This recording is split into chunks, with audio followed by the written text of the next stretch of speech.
Well, there is BobTasca and John Force in the other lane. And, yep, there is Austin Coil, who, remember, had to sit out for medical reasons, the U.S. Nationals. We asked Force about Coil being back in the game. And I got Austin Coil. Wants to run right back out here to show the world how tough he is. Austin, I love you. I know. We had a big fight this morning. I said, if I don't have enough problems with ESPN, I got you on a charge out there on that starting line. And you're not going to. You're going to get well. You and I are going to grow old together.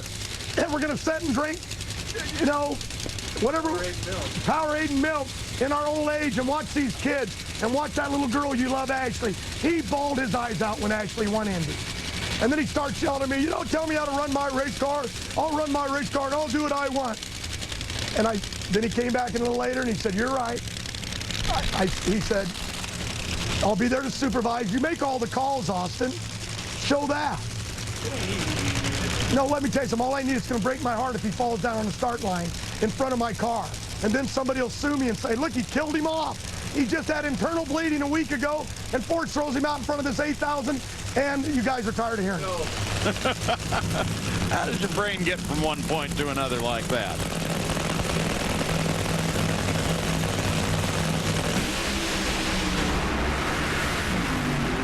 Whoa, boy, did you see Tasca take a twist there. John Force gets down with a 4:09. That is now the quickest run of the session. BobTasca was all over the place. They moved John up at number 2 in the standings. He had been bumped down to number 9 out of the top half of the field, so he needed to get back in. BobTasca here, he was making a decent run at up to this point, and then it probably looks like he went, oh boy, it looked like something broke on that thing. Wow, look at that. Right side of the chassis just dropped down, and I don't know if something definitely broke on that car to do that. Bob did a great job to save that, because that thing is dragging something right at that point. Big time. Wow.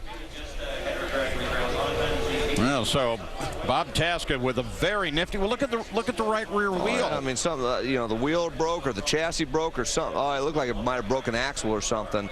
The way that wheel's going around there. Bob did a really good job to catch that. Let me tell you. Yeah, just imagine trying to do that at those speeds. Got it stopped on the track. Nice driving, Bob. Remember back at Indianapolis, BobTasca?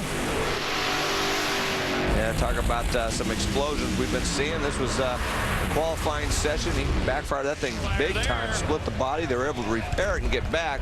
A pretty good explosion right there. Boom, just split that body right in front of the windshield. Bob was at that point just trying to get that thing stopped. But I'll tell you what he just did with that, you know, either broken axle or the wheel or whatever happened on that car. He did a good job of reeling that in. Yeah, 2 races in a row. He's had to save his life.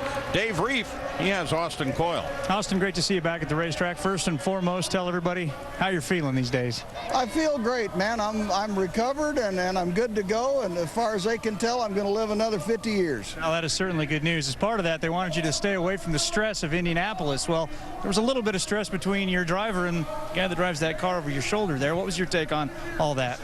Hell, that was so long ago, I've forgotten all about it. Did it remind you of the good old days, though, a little bit? Oh, you know, I can remember lots of things of the good old days that are better left forgotten. So this one is among them? Well, you know, it's like I didn't really get to see it up close and personal, so I guess I don't know that much about it. But he had that fighting spirit in the bed, though. Good to have you back here. Let's go to Dave Reef. Well, right in the island here with BobTasca to find out what happened on that wild run. Well, the car was on a good run, and I didn't know what happened, but it started oscillating, and it got real sideways. Now, I was worried about John. Had the wheel turned, it cut the brake lines, and it took the rim right off the hub. And it allowed the rear end to really bounce around. And at that point, I had the parachutes out and just hoped it would stop and not hit the wall. Hopefully, we can save the chassis. How are you? I'm okay, a little sore, but we'll be all right. Again, nifty piece of driving as the rim comes right off of the hub.